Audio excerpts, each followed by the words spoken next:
Graças e paz, queridos, nós vamos iniciar mais uma aula da nossa disciplina de escatologia e o tema da nossa aula de hoje é a Grande Tribulação, que tem como texto base o livro de Marcos, seu capítulo 13, dos versículos 14 ao 23. Então, esse tema da Grande Tribulação é um tema um pouco polêmico.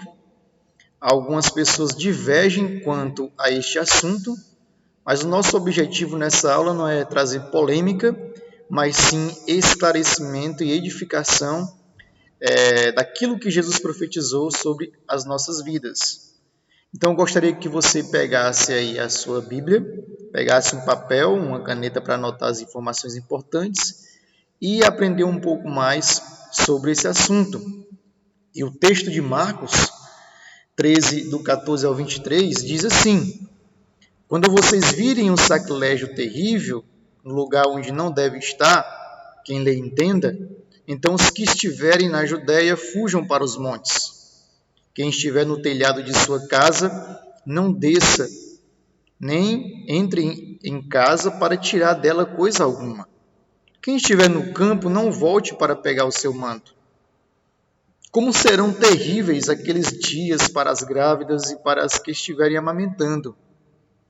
Orem para que essas coisas não aconteçam no inverno, porque aqueles serão dias de tribulação como nunca houve desde que Deus criou o mundo até agora, nem jamais haverá. Se o Senhor não tivesse abreviado de tais dias, ninguém sobreviveria. Mas por causa dos eleitos, por ele escolhidos, eles os abreviou. Se então alguém lhes disser, vejam, aqui está Cristo, ou vejam, ali está ele, não acreditem, pois aparecerão falsos cristos e falsos profetas que realizarão sinais e maravilhas para, se possível, enganar até os eleitos. Por isso, fiquem atentos, avise-o de tudo antecipadamente. Mas aqueles dias, após aquela tribulação, o sol escurecerá e a lua não dará luz, as estrelas cairão dos céus e os poderes celestes serão abalados. Então se verá o Filho do Homem vindo nas nuvens com grande poder e glória. Ok? Então, este texto de Mateus é o nosso texto de base hoje e nós vamos usá-lo para a gente aprender um pouco mais sobre esse tema, que é um tema que é pouco discutido nas igrejas, um tema um pouco polêmico, e nós vamos aqui tentar aprender um pouco mais sobre ele na palavra do Senhor. Então, eu gostaria de revisar com você sobre o período escatológico que retrata esse evento, a grande tribulação, ok? Então perceba aqui do seu lado esquerdo, com essa cruz, essa imagem da cruz representa a vinda de Jesus na Terra, ok? Quando Jesus nasce, ele vem inaugurar o seu reino celestial. Então, de acordo com a teoria amilenista, o reino de Jesus é inaugurado com o seu nascimento. E ele vai até a sua segunda vinda, certo? Até a sua segunda vinda, o reino milenar de Cristo Jesus. Então, nós estamos vivendo em qual período da era escatológica? Nós estamos vivendo exatamente nesse período aí representado na figura pela cor amarela, o princípio das dores. Nós estamos no princípio das dores. Depois do princípio das dores, vai haver um tempo, e esse caminho já está pavimentado para que aconteça esse evento, chamado de apostasia, que é o abandono da fé em Cristo Jesus, o repúdio do Evangelho de Cristo Jesus. Então, com essa apostasia vai surgir um homem, que é a besta, o anticristo, certo? Após essa apostasia. Depois dessa apostasia, surge esse homem. E esse homem vai trazer uma grande perseguição, denominada de grande tribulação. E essa perseguição vai ser destinada a todo aquele que não adorar a besta. Todo aquele que se recusar a adorar o anticristo. E esse período é chamado de a Grande Tribulação, que é a era escatológica que nós vamos estudar nessa aula. Então, eu queria situar você nesse período, ok? Então, algumas pessoas dizem que a igreja não vai passar pela Grande Tribulação.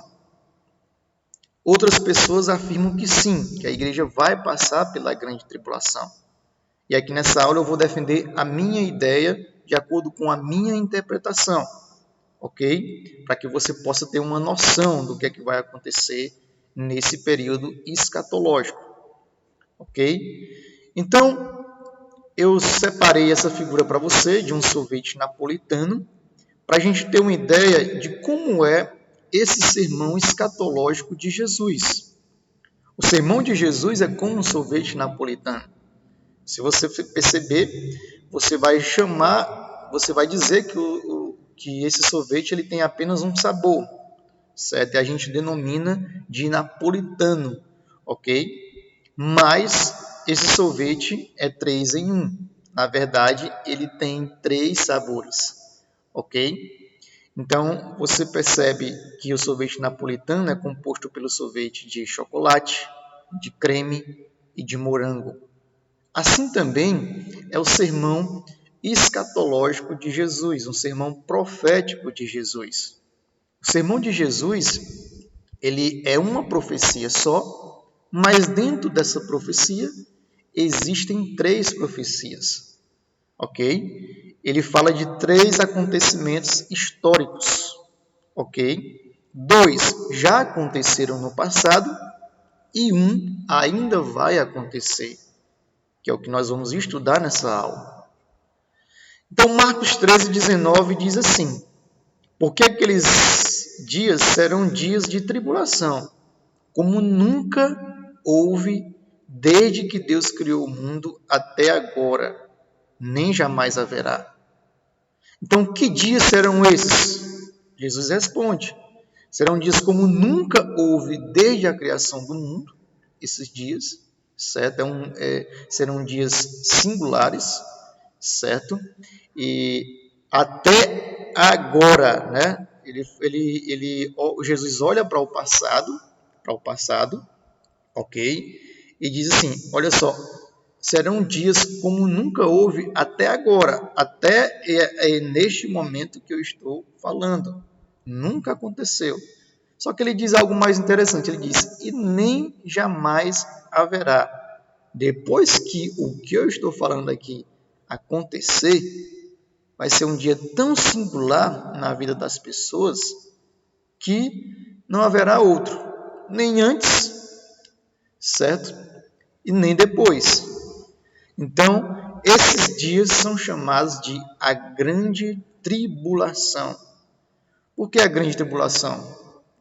Com letras maiúsculas. Porque será um dia terrível, será um dia singular, será um dia de grande adversidade na vida do povo de Deus. Será um dia de sofrimento, perseguição. Serão dias terríveis, ok? Então, contexto geral. Jesus aponta neste sermão escatológico os sinais que haverão de surgir durante o período entre as suas 2 vindas. Aí os discípulos perguntam, mas assim, qual será o sinal que tudo isso está prestes a se cumprir? Porque ele fala dos acontecimentos dos últimos dias, até a sua segunda vinda. Aí o discípulo: mestre, nos mostre uma prova que o que o senhor está falando é verdade. Então, a resposta de Jesus contemplam os acontecimentos entre a sua primeira vinda e a sua segunda vinda. Depois que Jesus nasce, ele morre, ressuscita, ok? E sobe aos céus. Quando Jesus vai para o Pai e envia o seu Espírito Santo, tudo que ele profetizou ali nesse sermão, os acontecimentos dos últimos dias começam a se desenvolverem, certo? E então, antes deles acontecerem, com a profecia de Jesus, os discípulos perguntam: mas mestre, me mostra um sinal que tudo isso vai acontecer. Então Jesus, ele apresenta esses sinais, justamente aí para mostrar que a sua palavra é a verdade, que tudo isso vai acontecer, ok? Então, os sinais de Jesus, ele apresentou uma série de sinais de coisas que iriam acontecer entre as suas primeira e segunda vinda. Ele falou que ia acontecer guerras, fomes, falsos profetas, perseguição, pregação universal do evangelho e abandono da fé, apostasia. Então, qual é o objetivo, ou quais são os objetivos desses sinais de Jesus?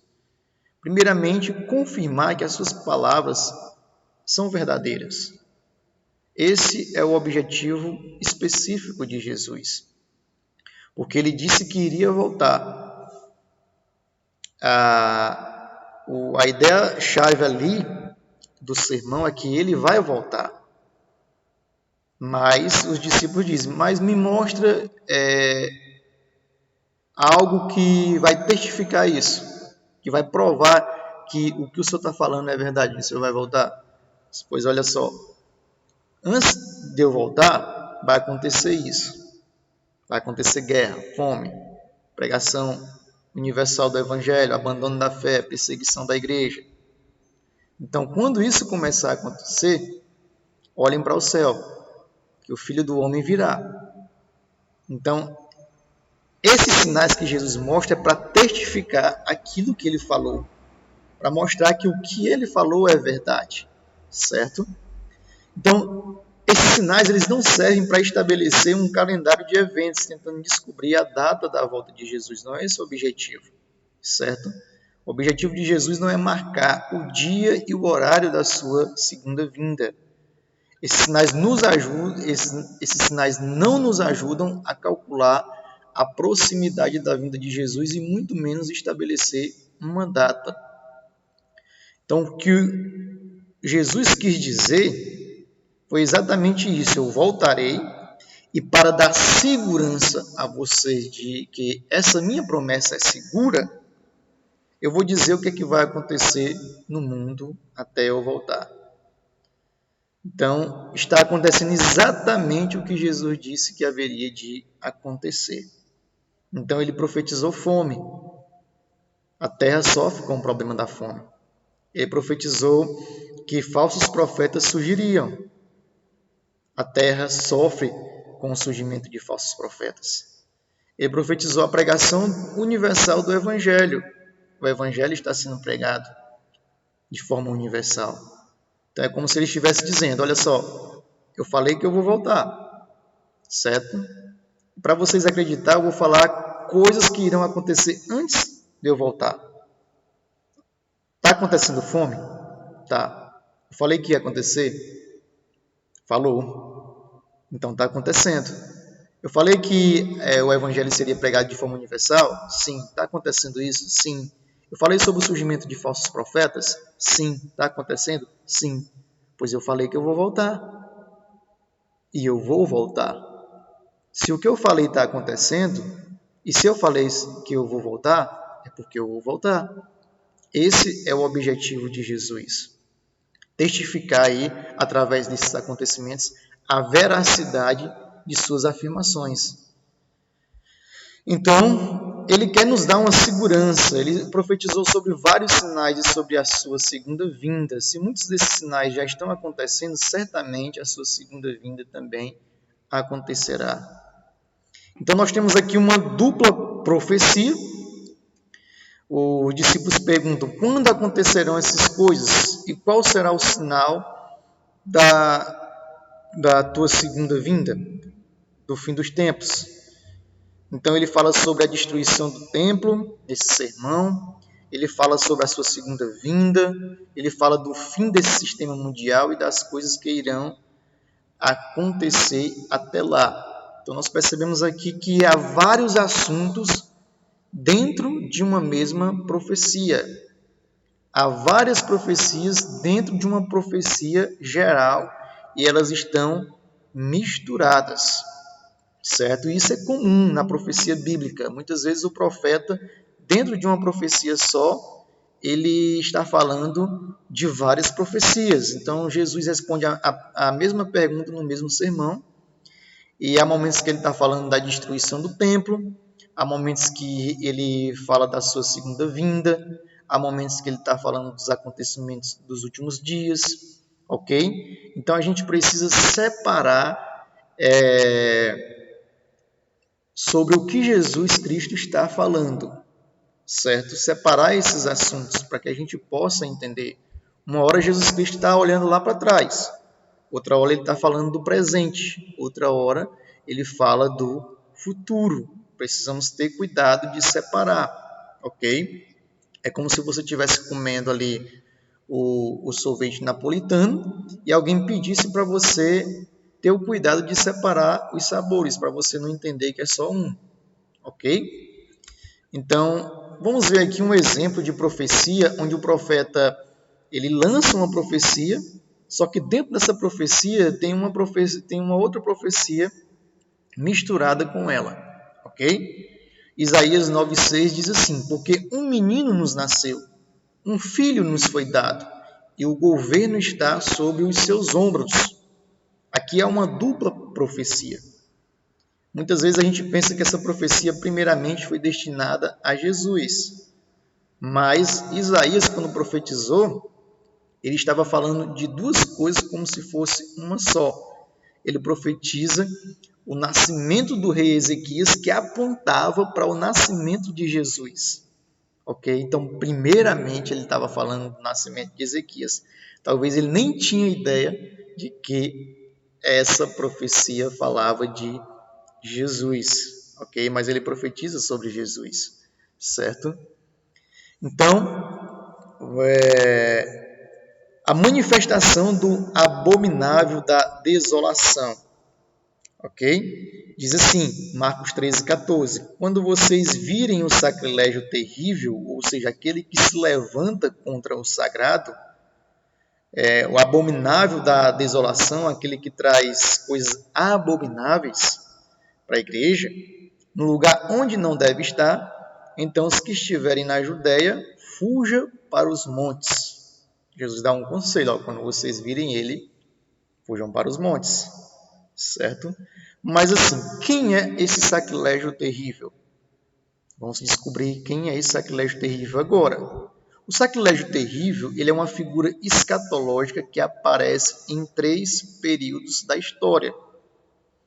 Então, esse ser, na verdade, o espírito desse ser, certo, aparece manifestado em 3 períodos da história. Não é a mesma pessoa, mas é o mesmo espírito de repúdio à mensagem de Deus, repúdio aos servos de Deus e perseguição ao povo de Deus. É o mesmo espírito, ok?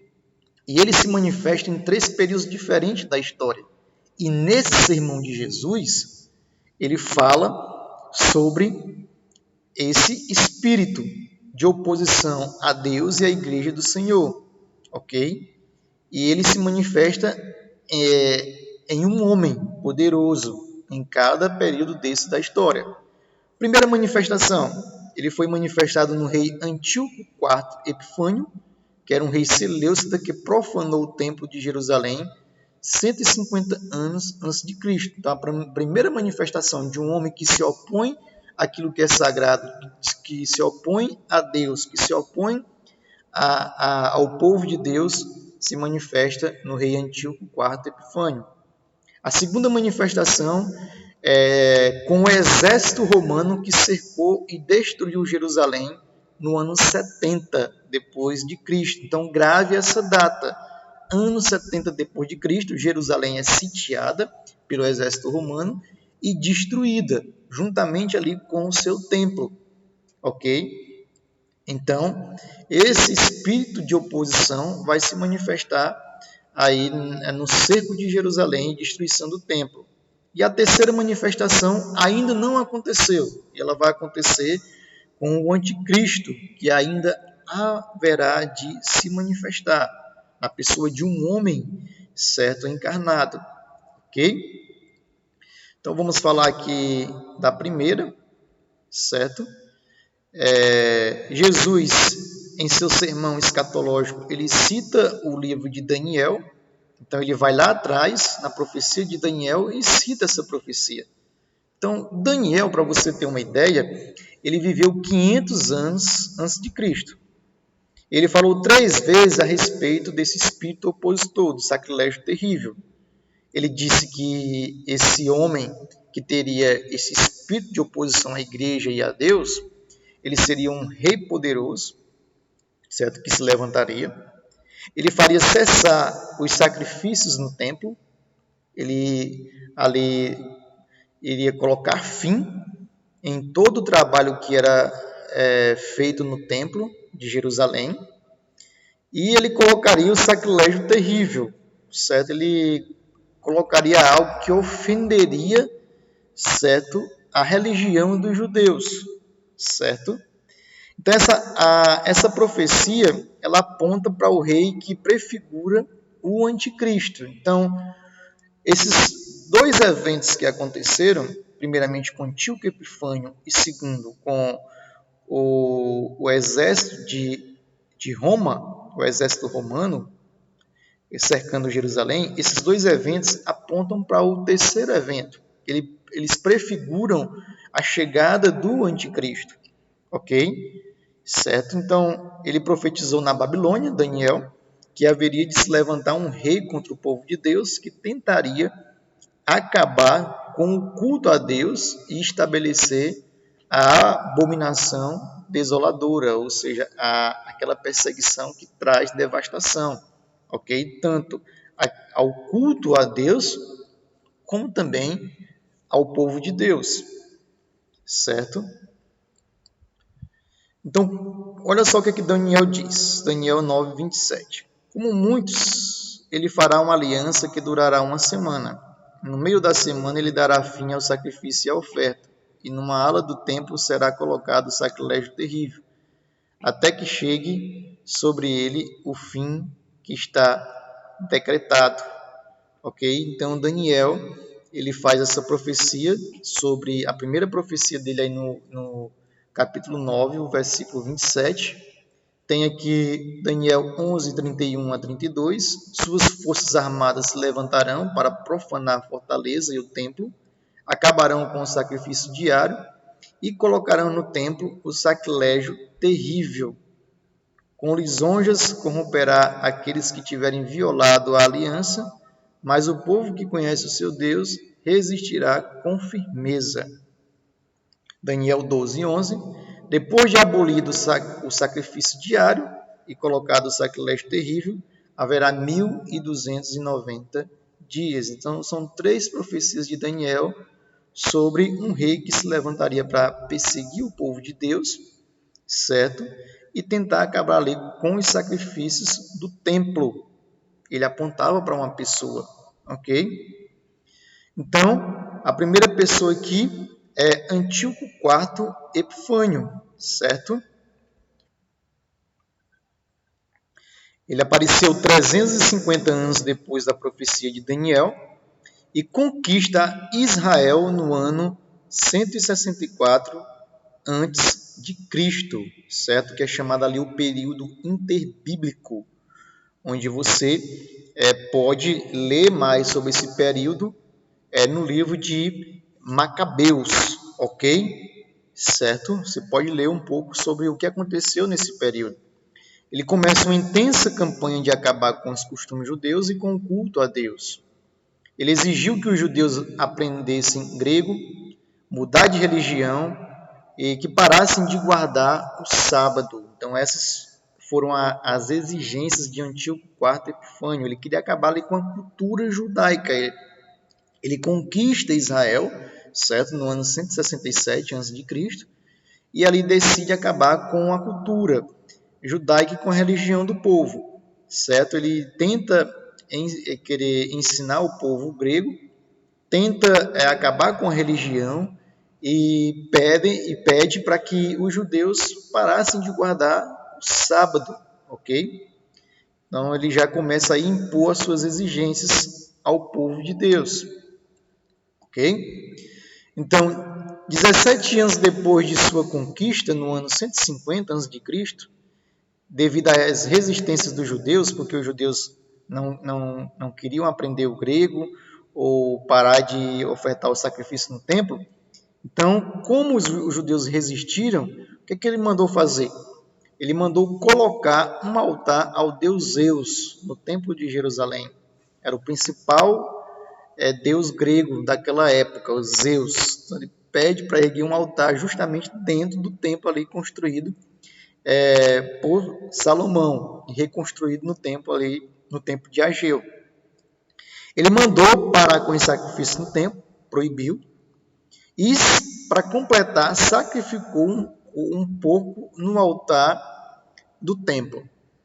O porco era considerado um animal imundo para os judeus. Para completar, ele sacrificou esse porco, certo? Aí então cumpriu-se a profecia de Daniel com esse rei chamado de Antíoco IV Epifânio.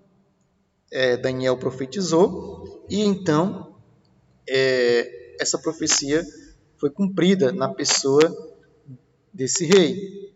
Então, houve uma revolta dos Macabeus chamada, e essa revolta começa com o sacerdote Matatias. Ele era sacerdote e trabalhava no templo. Ele é da linhagem dos Macabeus e ficou muito revoltado com isso. Então ele começou uma revolta contra o rei e conseguiu a libertação do povo com a ajuda dos seus filhos, que eram bastante patriotas, tá certo? Então, Mateus 24:15 diz assim: quando vocês virem o sacrilégio terrível do qual falou Daniel no lugar santo, quem lê entenda, os que estiverem na Judéia fujam para os montes, certo? Fujam para os montes. Então Jesus, ele já está começando aqui a falar, quando ele fala de sacrilégio terrível, ele cita a profecia de Daniel. Aí ele diz, olha só, quando vocês virem o sacrilégio terrível, certo, que Daniel falou, ele faz uma referência a Daniel, certo? Ele já começa a acrescentar uma outra profecia, porque ele já começa a aconselhar, certo? Então ele mostra que a profecia de Daniel está incompleta, que haverá um outro sacrilégio terrível. Ela não finalizou ali com o Antíoco IV Epifânio. Na verdade, ainda haveria outro sacrilégio terrível, porque Jesus aconselha, olha só, ele diz, quando vocês virem isso, porque Antíoco Epifânio já tinha morrido, mas quando vocês virem, ele diz, quando vocês virem, fujam para os montes, ele aconselha, então haveria um outro sacrilégio terrível, certo? Então a profecia estava incompleta, certo? E Lucas 21:20, certo? Diz assim, quando virem Jerusalém rodeada de exército, vocês saberão que a sua devastação está próxima. Então, os que estiverem na Judéia, fujam para os montes. Lucas cita o mesmo sermão de Jesus, ali registrado em Mateus 24 e Marcos 13, Lucas 21, certo? E em vez de dizer quem lê entenda, ele já leu o que Marcos falou e o que Mateus falou e interpretou. Então, esse sacrilégio terrível que Jesus fala em Marcos 13, Lucas o interpretou como Jerusalém rodeada de exército, ok? Então, ele estava falando sobre a cidade de Jerusalém cercada pelo exército romano ali por volta do ano 70 depois de Cristo, ok? Então, o início do cerco de Jerusalém foi no início da década de 60, que teve esse início por causa da revolta dos judeus contra Roma, contra o Império Romano. Então, sempre havia ali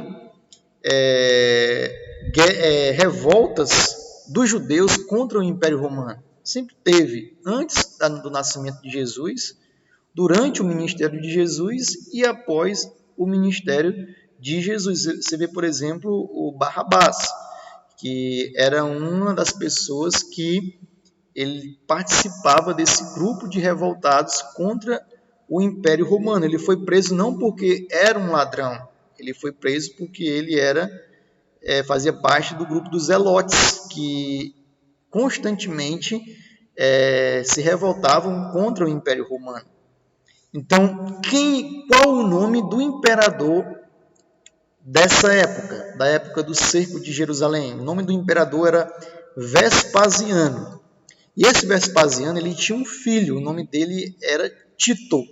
Então, Vespasiano era o imperador e Tito era o general do exército romano. Então, ele pede, mais ou menos ali por volta do ano 66, do ano 67, que Tito cercasse Jerusalém para interromper essas revoltas dos judeus contra o Império Romano.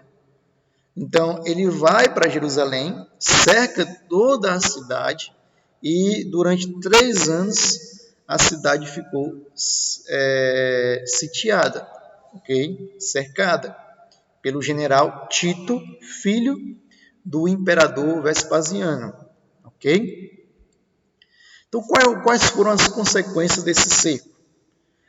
Para você imaginar como foi essa consequência, é só você imaginar como seria Teresina em um lockdown severo de 3 anos. Ninguém entra na cidade e ninguém sai da cidade. Imagine aí que caminhões de frutas não podem entrar na cidade. E caminhões de materiais hospitalares também não podem entrar. Imagine o caos que iria ficar a cidade. Certo? Ninguém entra e ninguém sai. Foi mais ou menos assim que ficou Jerusalém. Ninguém podia entrar e nem sair da cidade.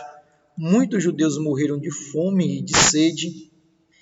Por causa da fome, começou o processo de antropofagia, que é comer a carne humana para matar a sua fome. Houve a queda das muralhas. Os judeus se orgulhavam das muralhas de Jerusalém, certo? E houve essa queda. E então os romanos entraram na cidade. Então houve morte e fuga de vários judeus. Cerca de 500 mil de pessoas, incluindo idosos e crianças, morreram. 500 mil, 500 mil pessoas nessa invasão do Império Romano a Jerusalém. Para completar, houve a destruição do templo. Depois que o templo é destruído no ano 70, nunca mais ele é erguido. Se você for a Jerusalém, em Israel, você vai ver só as ruínas do templo, certo, de Jerusalém. Então, o sacrifício cessou no templo no ano 70. Motivo da destruição da cidade e do templo: os judeus haviam rejeitado Jesus Cristo. Então, esse foi o motivo, ok? E é uma mensagem também de Deus, que Deus ele cessou todo aquele sistema sacrificial do Antigo Testamento oferecido ali no Templo de Jerusalém, porque o seu filho já havia feito o sacrifício perfeito, ok? E agora Deus aponta para o seu filho Jesus. Todas as promessas do Antigo Testamento se cumpriram em Cristo Jesus. E os judeus rejeitaram o seu filho, ok? Então é como se fosse um juízo de Deus sobre esse povo. Continuando. O sermão de Jesus aponta para um terceiro evento. Então nós já estudamos 2 eventos. O primeiro evento com Antíoco Epifânio IV. O segundo evento com o cerco de Jerusalém, ali pelo general Tito. E o terceiro evento nós vamos estudar agora, certo? A profecia de Daniel não se cumpriu totalmente em Antíoco Epifânio ou na queda de Jerusalém. Nós vamos entender por quê. Já entendemos por que não se cumpriu com Antíoco Epifânio, porque Jesus aconselha o povo a fugir para os montes, certo? E Lucas interpreta o sacrilégio terrível como o exército de Jerusalém. Só que o sacrilégio terrível não era somente Antíoco Epifânio, não somente o exército de Jerusalém. Nós vamos entender que é uma terceira coisa que ainda não se cumpriu. E nós vamos entender o porquê uma terceira coisa e como entender que é uma terceira coisa. Então, sacrilégio terrível é o símbolo do anticristo, certo? E o anticristo pode ser interpretado também, além de ser uma pessoa encarnada que vai se manifestar, ele pode ser interpretado como poder que se levanta contra Deus e o seu povo em todas as épocas. Então, o anticristo é isso. É todo poder que se levanta contra Deus. E além de se levantar contra Deus, esse poder, essa filosofia, essa ideologia, ela se levanta contra o povo de Deus. E há uma perseguição tanto psicológica, filosófica, mental, como também uma perseguição física, quando esse poder se levanta.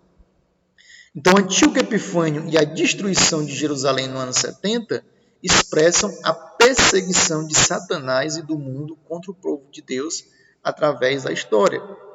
Então, é o espírito do anticristo se manifestando em diferentes épocas da história do povo de Deus, ok?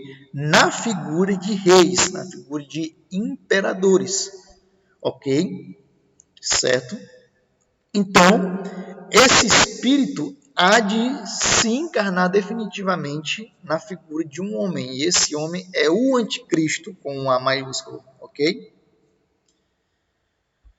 Então, o povo de Deus sempre foi perseguido por imperadores, reis, políticos que se levantam para esmagar a igreja de Deus. Isso é muito comum na história da igreja.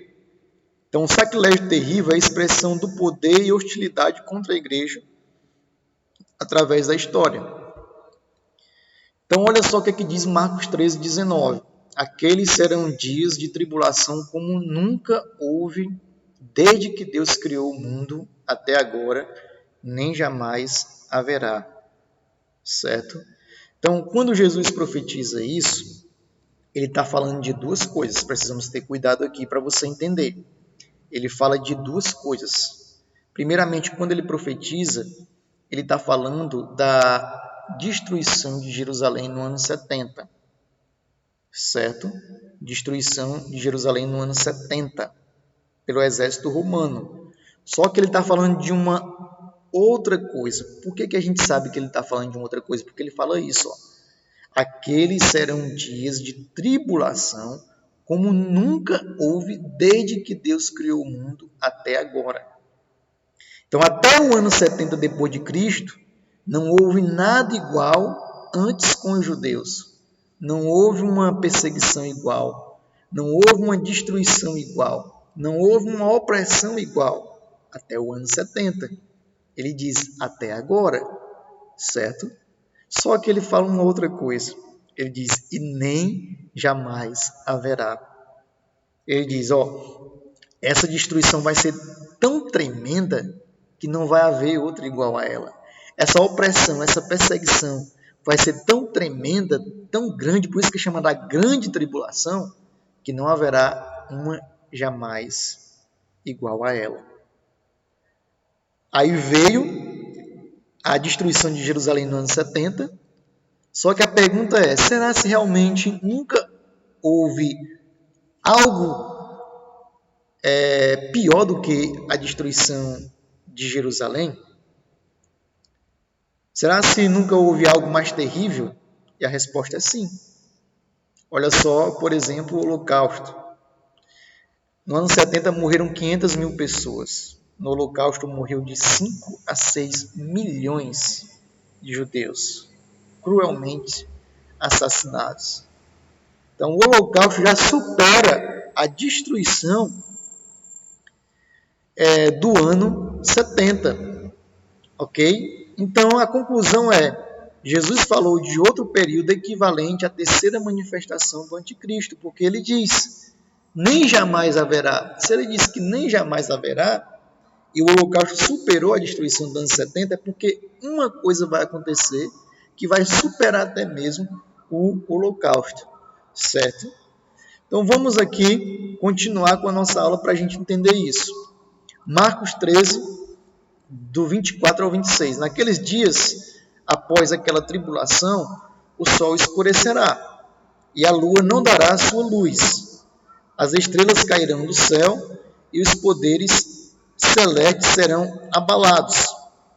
Então se verá o Filho do Homem vindo nas nuvens com um grande poder e glória. Marcos 13, 24 ao 26. Então Jesus aqui, ele dá alguns sinais do que aconteceria após a grande tribulação. Ele fala, naqueles dias, após aquela tribulação, o sol vai escurecer, a lua não dará luz, as estrelas cairão e os poderes celestiais serão abalados. Ele dá outro sinal. Então, se verá o Filho do Homem vindo das nuvens com um grande poder e glória. Ele está dizendo, quando acabar a tribulação, eu vou voltar. Acontece que a grande tribulação de que Jesus falou relacionada à destruição do templo de Jerusalém, após essa grande tribulação, ele não voltou. Certo? Então, qual é a conclusão? Ele estava apontando para um outro evento futuro. Certo? Ele volta após a grande tribulação. Ele não voltou com o cerco de Jerusalém. Então, ele aponta para um outro evento. Vamos saber qual evento é este. Ok? Terceiro evento da profecia, a manifestação do anticristo. 2 Tessalonicenses 2, do 1 ao 4, fala sobre ele. Quanto à vinda de nosso Senhor Jesus Cristo, não deixe que ninguém os engane. Antes daquele dia, virá a apostasia, certo? Antes da vinda do Senhor Jesus, virá o abandono da fé e o repúdio ao Evangelho de Cristo por parte das pessoas. E então, depois dessa apostasia, será revelado o homem do pecado, o filho da perdição, que é o anticristo. O que ele faz? Ele se opõe e se exalta acima de tudo que se chama Deus, ou é objeto de adoração. Ele se opõe a Deus e ao povo de Deus. Então, antes da volta de Jesus, vai acontecer o quê? Virá a apostasia, o filho da perdição, que é o anticristo, será revelado. Agora, este sim é o anticristo mesmo encarnado, certo? Em uma pessoa, certo? É a oposição do filho da perdição. Essa oposição que é chamada a grande tribulação. Ele vai perseguir o povo de Deus e vai tentar destruir qualquer ideia voltada para a pregação do Evangelho de Cristo Jesus. Ok? 2 Tessalonicenses 2,8, então será revelado o perverso, a quem o Senhor Jesus matará com o sopro de sua boca e o destruirá pela manifestação da sua vinda. Então, segundo esse versículo, não há uma guerra entre Jesus e Satanás, ou Jesus e o anticristo. O próprio anticristo ele vai ser destruído apenas pela manifestação da vinda de Jesus, como um sopro, rapidamente. Então não há uma guerra. Jesus ele é todo poderoso. Ok? Então, Apocalipse 13, do 3 ao 7. Todo mundo ficou maravilhado e seguiu a besta. A besta é o anticristo. Foi dada uma boca para falar palavras arrogantes e blasfemas. Foi-lhe dado o poder para guerrear contra os santos e vencê-los. Então, quando se fala todo mundo ficou maravilhado e seguiu a besta, aponta para o governo universal do anticristo. Ele, esse sacrilégio terrível, ele vai governar todo mundo, todos os países. Seu governo é universal. E quando se fala que foi dado o poder para ele falar palavras arrogantes e blasfemas, aponta que ele vai se levantar contra aquilo que é sagrado. Ele vai repudiar tudo aquilo voltado para a adoração a Deus. E quando ele fala sobre poder para guerrear contra os santos e vencê-lo, ele aponta para a perseguição dos santos. Então, Apocalipse 13, do 3 ao 7, esse último versículo, de guerrear contra os santos e vencê-los, aponta que a igreja vai passar pela grande tribulação. Ora, se o anticristo está guerreando contra os santos, ele vai vencê-los no sentido de morte física e não espiritual, significa que ele vai perseguir a igreja, porque os santos aqui é a igreja. Então, subentende-se que a igreja vai passar pela grande tribulação. Ok? Então, 1 João 2, 18 ao 22. Filhinhos, esta é a última hora, e assim como vocês ouviram que o anticristo está vindo, já agora muitos anticristos têm surgido. Este é o anticristo, aquele que nega o Pai e o Filho. Ok? Então, João fala que há um espírito do anticristo que é sempre manifestado na história da humanidade. Que espírito é esse? É aquele que nega o Pai e o Filho. Todo aquele que nega a ação de Jesus, a ação do Espírito Santo, a ação do Deus Pai, todo aquele que repudia o Evangelho de Cristo Jesus e não quer se render a ele, ele já tem a marca da besta.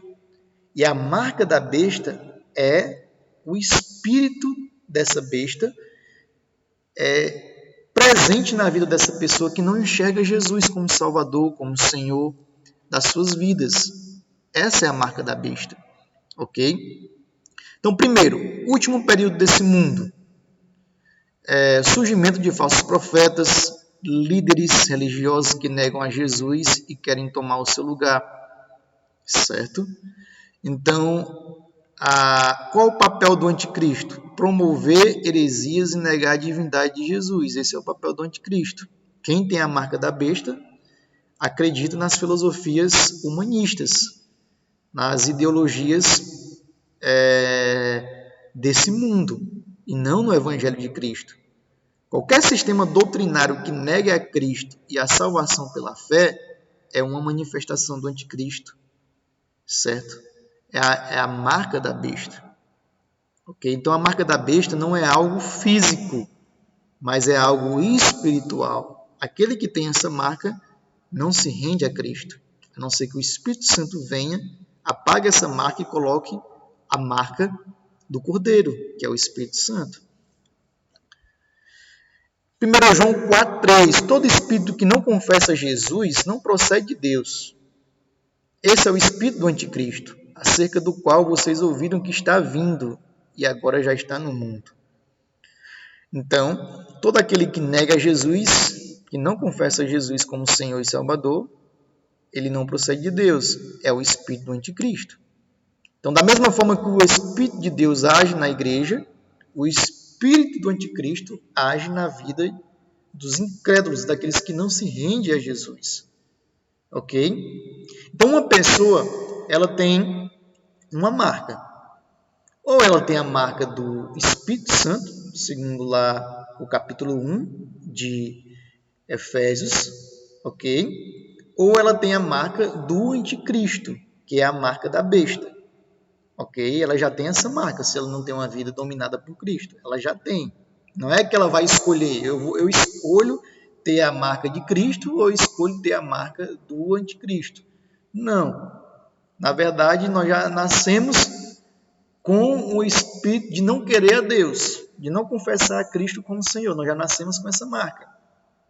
E o Espírito Santo vem e nos liberta dela e nos sela, certo? Com uma outra marca, que é a marca do seu poder, da sua presença. Assim como o Espírito Santo levanta pessoas para proclamar a palavra de Deus, o espírito do anticristo levanta pessoas para espalhar heresias e fazer sinais e maravilhas. Ok? Então, a besta que vi era semelhante a um leopardo, mas tinha pés como de urso e a boca como a de leão. Apocalipse 13:2, apontando para o anticristo. Então perceba que a besta, ela tem uma figura. Claro que isso aqui é simbologia. Na verdade, o anticristo não vai ser assim. Mas por que que João vê o anticristo semelhante a um leopardo e com pés de urso e boca de leão? Por que o João vê o anticristo assim? Na verdade, o anticristo, ele não é assim de forma literal, mas é assim de forma simbólica. Então, por que ele vê isso? Porque a besta que sobe do mar simboliza o poder perseguidor de Satanás, manifestado em todas as nações e governos do mundo através de toda a história incorporada na pessoa do anticristo. Ok? Então, essa mesma besta que João viu, Daniel viu algo parecido, certo? Daniel viu, por exemplo, na Babilônia, o leão, que sonhou com o leão, que simboliza a Babilônia. Depois ele sonhou com o urso, que simboliza o Império Medo-Persa, o leopardo, que simboliza o Império Grego, e o dragão, ou o animal terrível, que simboliza o Império Romano. Então, esses animais simbolizam todo o poder perseguidor do anticristo, certo? Manifestado na história da igreja. E todos esses poderes serão manifestados um dia com a chegada do anticristo na vida da igreja, certo? Ele terá a ferocidade do leão, a força do urso e a velocidade e agilidade do leopardo. Assim será o anticristo. Então, quando João fala nesse slide anterior, que ele viu a besta semelhante a um leopardo e com os pés de urso e a boca do leão, ele está apontando aqui e relacionando com a profecia de Daniel capítulo 7. O que ele está dizendo? Que o anticristo ele terá a força da Babilônia, a ferocidade do Império Medo-Persa, a velocidade e agilidade do Império Grego e Romano. É tudo junto em um só. Então, se o poder desses impérios anteriores já foi assustador, imagine o poder do anticristo. Então, a grande tribulação é um período em que a igreja será perseguida intensamente, quase à beira da extinção. Marcos 13:20. Se o Senhor não tivesse abreviado tais dias, ninguém sobreviveria. Mas por causa de quem? Por causa dos eleitos, ele os abreviou. Não faria sentido Deus abreviar os dias da grande tribulação por causa dos eleitos se eles já estivessem no céu e não na terra. Se os eleitos estão no céu, por que Deus vai abreviar esses dias por causa dos eleitos e não por quem está presente na terra? Então, o objetivo é provar o povo de Deus e punir os ímpios. Esse é o objetivo da grande tribulação. A igreja vai passar por uma grande provação, certo? Vai ser provada e testificada a sua fé. E como muitos não irão se render à marca da besta, ao anticristo, isso vai glorificar a Deus. Essa perseguição vai glorificar a Deus.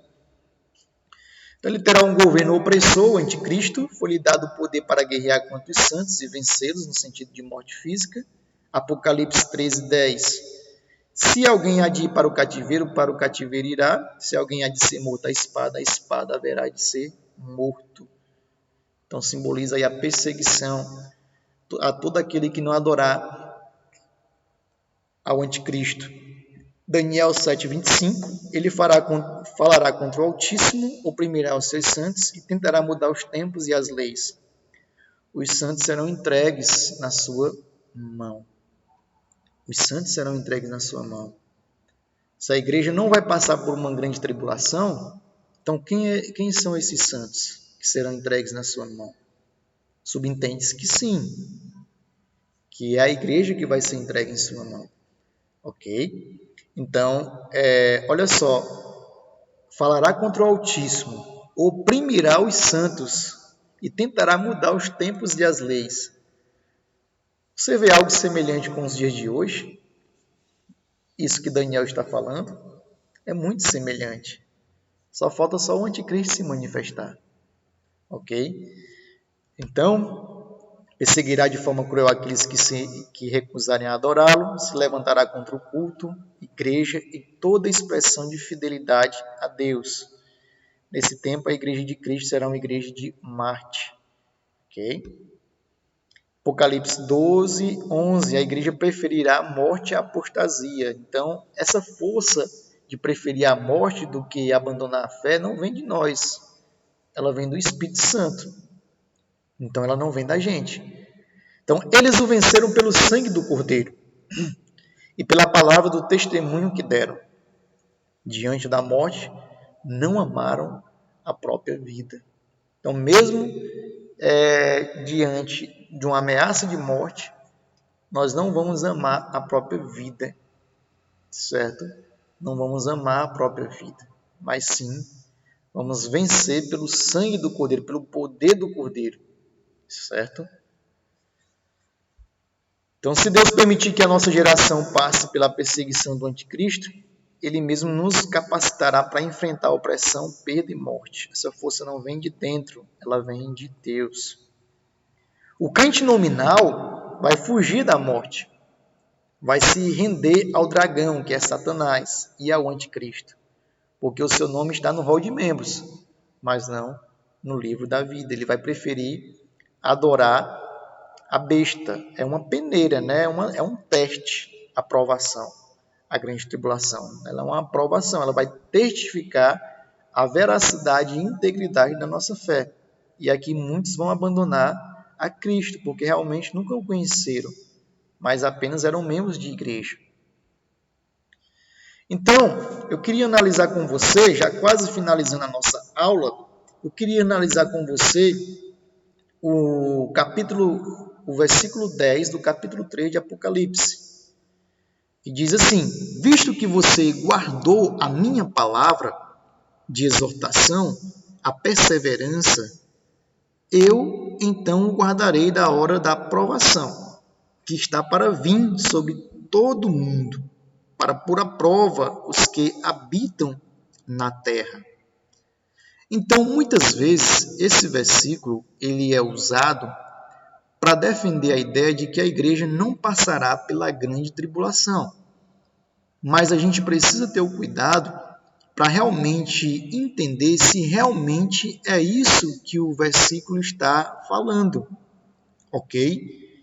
Então perceba, vamos aqui focar para a gente responder se a igreja passará ou não pela grande tribulação. Vamos focar nos verbos, porque a gente precisa entender o que significa cada verbo. Primeiramente ele diz, o guardarei da hora da provação. O guardarei. Então, vamos analisar o verbo guardar.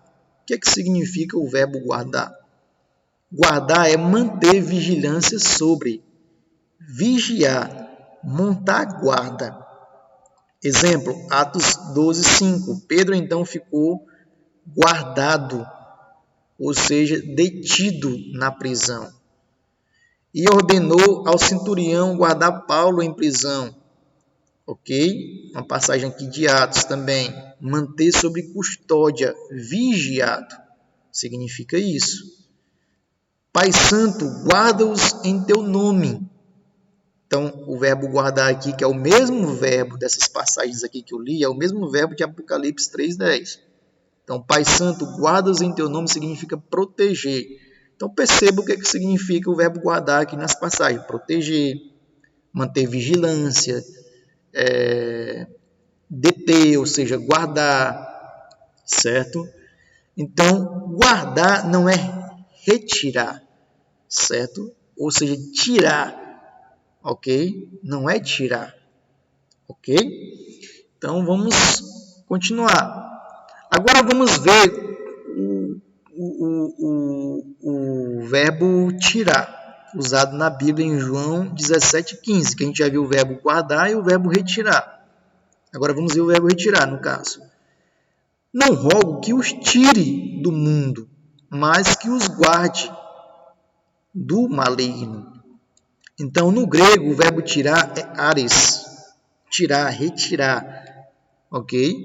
E o verbo guardar no grego é terezo. Então, eles são escritos de forma diferente e têm significados diferentes, certo? Aqui não rogo que os tire do mundo, mas que o guarde. O verbo guardar aqui significa que os proteja do maligno. Então, guardar aqui em Apocalipse 3:10 tem esse mesmo significado, de proteger na hora, de manter vigilância na hora, de preservar na hora da provação. E ek, certo? O verbo ek, certo? Que é dar, certo? Dar, que antecipa a palavra hora. A palavra ek, na verdade, dar, que é uma preposição. Preposição de tempo, que qualifica o substantivo hora, e em que significa a partir de, na, em meio a. Ou seja, o que ele quer dizer? O guardarei a partir da hora, ou seja, na hora ou em meio à hora. É isso que ele quer dizer. Ou seja, o guardarei em meio à provação, certo? Na hora da provação, a partir da provação. É isso que Apocalipse 3:10 quer dizer. Então, o verbo guardar só faz sentido se a igreja ficar na terra. Se a igreja for arrebatada, não há necessidade dela ser guardada. Ok? Não há necessidade dela ser guardada. Porque guardar significa proteger. Proteger como? Na hora da provação. O verbo guardar significa manter vigilância na hora da provação. Certo? Então, é isso que significa o verbo guardar em Apocalipse 3:10. Mas que provação é essa? Certo? Que provação é essa? A tribulação, aqui em Marcos 13:19, que Jesus fala, a grande tribulação que a igreja vai ser perseguida, certo? Que o anticristo vai promover, significa opressão, aflição e angústia, certo? Já a provação aqui, ela é escrita diferente. No grego, ela não é escrita da mesma forma em Marcos 13:19. No grego é peiramos, ou peirasmos, certo? Que significa realmente provação. E o que é provação? É um teste, é um experimento. Então, Deus não está falando de opressão, perseguição, aflição e angústia. Mas Deus está falando de um teste, de um experimento. Mas vamos saber que teste e experimento é esse e quem vai passar. Então, uma pergunta aqui que eu queria fazer. Todas as igrejas do Apocalipse sofreram perseguição, não é verdade? Todas as igrejas sofreram perseguição. E aqui está apontando para a igreja de Filadélfia. A pergunta é, será se somente a igreja de Filadélfia, dentre as 7, não sofreria perseguição?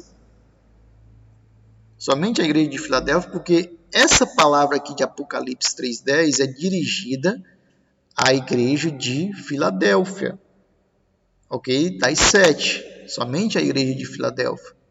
Mas se ela é usada para dizer que a igreja não vai passar pela grande tribulação, então significa que somente a igreja de Filadélfia não passaria pela grande tribulação, porque ele não se dirigiu às outras igrejas dessa forma. Então, quem são os que habitam na terra? Vamos ler novamente o versículo todo. Visto que você guardou a minha palavra de exortação, a perseverança, eu também o guardarei da hora da provação, que está para vir sobre todo mundo para pôr à prova os que habitam na terra.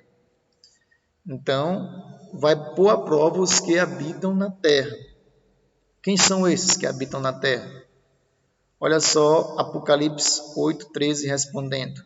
Ouvi uma águia que voava pelo meio do céu e dizia em alta voz, ai, ai, ai, os que habitam na terra, por causa dos toques das trombetas.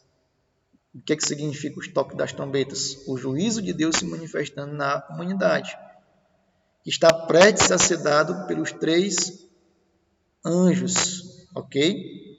Então, os que habitam na terra aqui são exatamente os incrédulos, os inimigos de Deus, os que adoram a besta. E esse juízo vai vir sobre eles e não sobre o povo de Deus.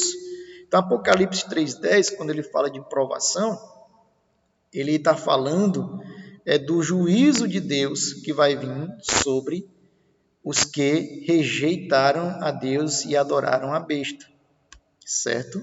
Está aí em Apocalipse 8:13. Então, guardar aqui, na verdade, de Apocalipse 3:10 significa proteger certo? Proteger na hora da tribulação. O juízo de Deus vem para os incrédulos e o povo de Deus vai ser protegido, separado daquele momento. Então, significa proteger em vez de livrar da. Então, o verbo, na verdade, é proteger na hora da provação e não livrar da tribulação. Certo? A igreja será protegida da ira de Deus contra os incrédulos. Quer um exemplo? Exemplo lá do Antigo Testamento, no livro de Êxodo, a Páscoa. A Páscoa significa, no hebraico, Pessá, que significa passar por cima ou passar de lado. Na última praga, a 10ª, a morte dos primogênitos, o anjo visitou o Egito à noite. E Deus pediu para que os israelitas colocassem o sangue do cordeiro nos umbrais da porta. E quando o anjo passava pelas portas dos egípcios, ele via ali que não tinha sangue, ele entrava e matava o seu primogênito. Quando ele passava na porta dos israelitas, ele via que tinha sangue, ele passava de lado, ele passava por cima. Por isso que vem aí a palavra Pessá, que é Páscoa, passar de lado, passar por cima. Então, a provação de Deus, o juízo de Deus veio sobre o Egito, certo?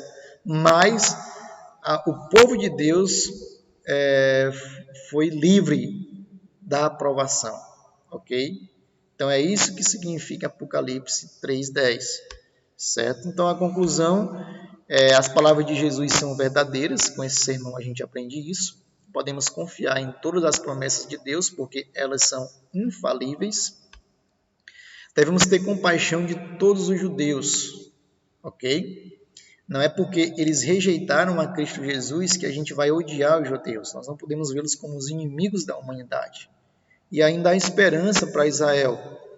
Não que Israel é o povo de Deus agora. O povo de Deus é todo aquele que crê em Jesus. Mas há esperança no sentido de que, se eles acreditarem em Jesus, eles serão salvos. Qualquer judeu que acreditar em Jesus vai ser salvo, ok? E a igreja deve se preparar. É melhor estarmos preparados para entrar na grande tribulação e ser arrebatados antes do que pensar que seremos arrebatados antes e de repente nós entrarmos na grande tribulação, ok? Então, a visão de entender que nós vamos passar pela grande tribulação é melhor porque a gente se prepara para passar por ela.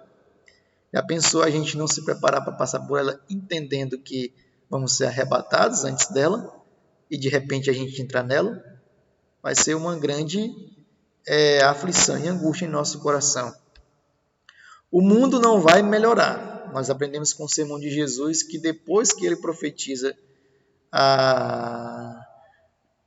os acontecimentos dos últimos dias, sempre está acontecendo o que ele falou. E a manifestação do espírito do anticristo, a manifestação do repúdio ao evangelho de Cristo, ela é sempre progressiva. Sempre ela vai aumentando com o passar da história. Nossa esperança está na vinda de Cristo. Ele destruirá todo o poder perseguidor e trará descansos aos salvos. Então, a nossa esperança está aqui na sua segunda vinda. Então, está aqui a bibliografia que eu usei. Espero que essa aula tenha abençoado você e que Deus possa abençoar a sua vida.